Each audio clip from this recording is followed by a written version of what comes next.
Now he asked you twice. Ain't gonna ask again. It's all right. These are the fellas that saved my dog. Give me a bottle, I'll serve them myself. Mr. Baxter'd have my job. Baxter the owner? Now we'll have our drinks.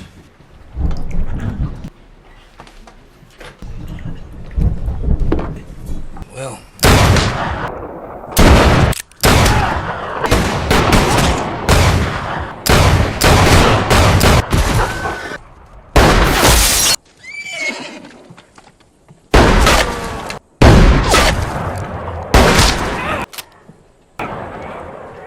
It's locked.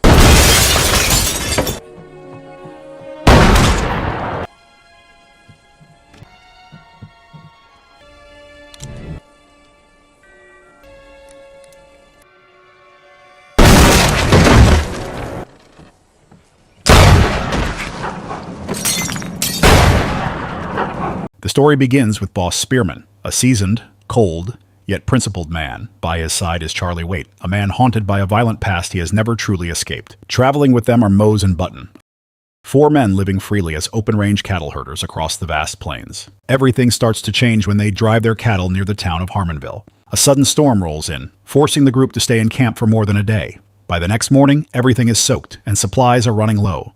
Boss sends Mose into town to restock, expecting him to return within 2 days. You'll have to ride back that town we passed a ways back. When do you want me to go? Tonight. But by the 4th day, Mose is still nowhere to be seen. Sensing something is wrong, Boss and Charley leave Button behind with the herd and head into town themselves. There, they learn from the townsfolk that Mose has been arrested for causing trouble. The 2 men go straight to the sheriff's office, where they encounter Sheriff Poole and the powerful rancher Denton Baxter.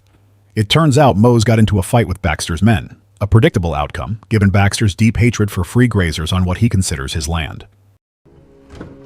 One man's horse and rig are delivery barn. You can take him with you when you leave tonight. And come sunrise, you hitch up your wagon. You get your damn free-grazed cattle moving and keep 'em moving till you're out of Fort Harmon country. After bringing Mose back, Boss and Charley received troubling news.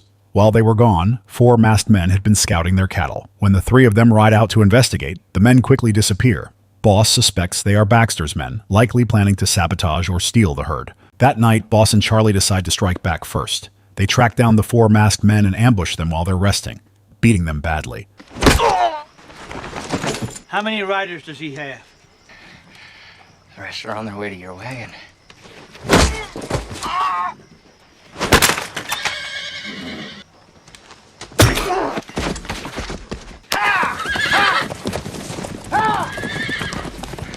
If I hear so much as a twig break, I'll come back and kill you all. But what they don't realize is that while they're away, another group of Baxter's men launches a counterattack on Mose and Button.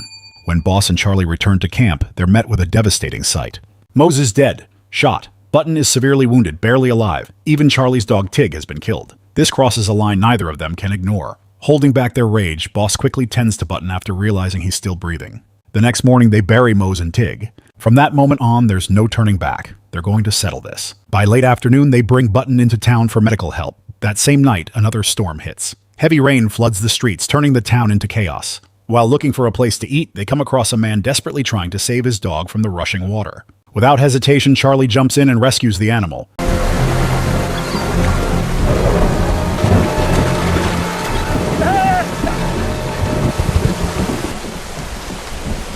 How are you, mister? Grateful, the man invites them for coffee. But the brief moment of peace doesn't last long. Sheriff Poole walks into the cafe. Even though Boss and Charley try to avoid trouble, Poole recognizes them and immediately starts making threats, claiming he'll arrest them for assaulting Baxter's men. Boss fires back, calling him out as a worthless lawman for ignoring the murder of Mose. Charley, on the other hand, doesn't waste words. He makes it clear he's ready to draw if Poole pushes any further. I've got a warrant sworn out for your arrest for assaulting Baxter's men. Baxter's men bushwhacked our friend, shot him dead. Shot a 16-year-old boy, too, and clubbed him so hard. We got no intention of harming bystanders. Anyone who helps or comforts these goddamn law-breaking free-grazers is gonna have to deal with me.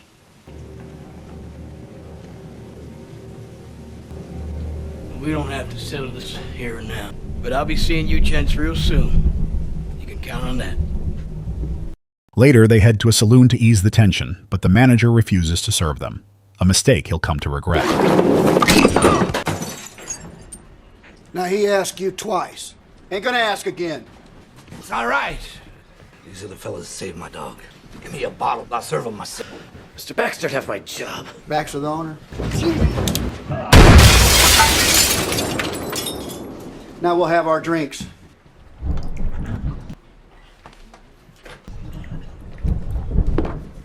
Well, looks like the rain's let up a bit. Well, if it don't, they'll be trout fishing right on Main Street. Outside, they meet Percy, a stable hand who harbors a deep hatred for Baxter. Percy reveals that 3 of Poole's men are lying in ambush. With his help, Boss and Charley decide to act first. They break into the sheriff's office, capture Poole and his deputies, knock them out with chloroform, and lock them in their own jail. The next morning, everything is set for the final confrontation. The townspeople have already fled to avoid getting caught in the crossfire. Baxter and his men ride into town, quickly freeing Poole and regrouping. Together, they march straight toward Boss and Charley. You should have run when you had the chance, Spearman. Not much for running from cowards. You the one killed our friend? That's right. I shot the boy, too, and I enjoyed it.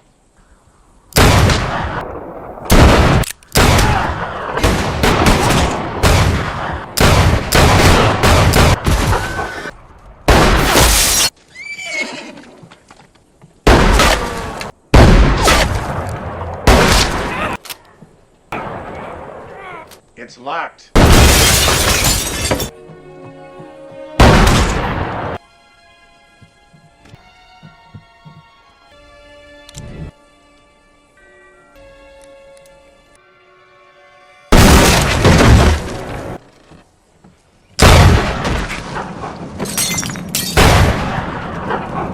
Poole reappears using Button as a hostage and threatening to kill him if they don't surrender. But surrender has never been part of Charley's vocabulary. A brutal gunfight erupts. One by one, Baxter's men fall.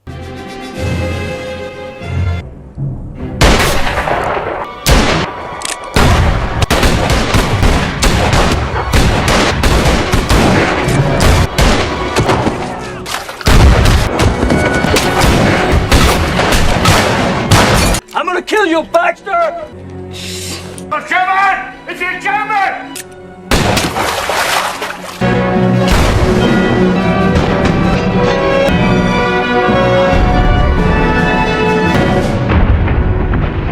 In the end, only Baxter remains, barricaded inside the sheriff's office, badly wounded.